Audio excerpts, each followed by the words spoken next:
member of NATO in good standing, is threatening to invade Israel. You're not going to believe this story.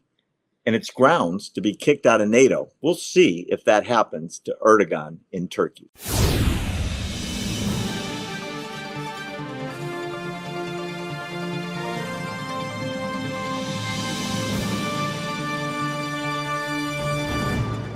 Speaking of crazy people, the president of Turkey, President Erdogan, has now threatened to invade Israel. I'm serious. And he has talked about starting a war with Israel to support Hamas.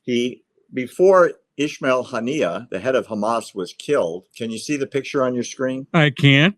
Okay, because I don't have monitor on today. That's Haniyeh with Erdogan before Israel caused them to have an end of life incident, shall we say? A goodbye moment. It was like an unlived moment. But he was so loving, Barry. He was so compassionate. He was caring. This is the guy that pulled the trigger on October 7th, and Israel vowed to get him, and they got him. They happened to get him in Iran, but he was got. And now Erdogan is being threatened with being kicked out of NATO. You're not allowed to threaten a country with war. For some weird reason, Turkey is still in NATO. I just don't understand it at all. They shouldn't be in NATO, quite frankly, because they're against America, they're against Israel, and they make really wild pro-Hamas, pro-Muslim Brotherhood statements about every hour and a half.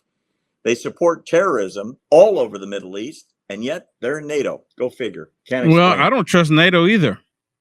I don't trust NATO.